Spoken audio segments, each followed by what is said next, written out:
প্রতিনিয়ত বন্ধ্যা, বাজা ইত্যাদি অবমাননাসূচক বাক্য ছুড়ে নারীটিকে আঘাত করা হয়। যদি বন্ধ্যা হয়েও থাকেন, এটি তার দোষ নয়। হয়তো কোনো রোগের কারণে, কোনো দুর্ঘটনার কারণে এমন হতে পারে, যার কোনোটি একজন নারীর হাতে নেই, কোনো মানুষের হাতেই নেই।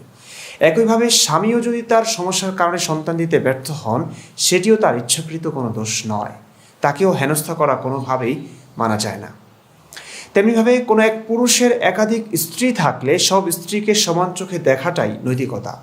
কার বাবা কতটা বিত্তবান বা দরিদ্র, শক্তিশালী বা দুর্বল, সেদিকে বিবেচনা করে দুই স্ত্রীর সঙ্গে আচরণের পার্থক্য করা কখনোই ভালো কাজ হতে পারে না। উদাহরণস্বরূপ, আমার দুজন স্ত্রী, একজন সুষম, অপরজন ফাতেমা। সুষমের বাবার অনেক টাকা, অনেক সম্মান, শক্তি, তাই আমি সুষমের সঙ্গে খুব ভালো ব্যবহার করি। তার সঙ্গে রেগে গেলেও আমি খুবই সংযত ভাষা ব্যবহার করি। আর ফাতেমার বাবার শক্তি নেই, সম্মান নেই, অর্থ নেই, তাই ফাতেমার সঙ্গে আমি খামোখা রাগ দেখাই। তার সাধারণ কথায়ও মেজাজ গরম হয়ে যায়। এটি খুবই অমানবিকতা, সংকীর্ণতা, অসভ্যতা। অত্যন্ত দুঃখজনক ব্যাপার হলো, আল্লাহর নবী দাবিকৃত মুহাম্মদ সাল্লাল্লাহু আলাইহি ওয়াসাল্লামের জীবনে এই দুটি ব্যাপারই পাওয়া যায়।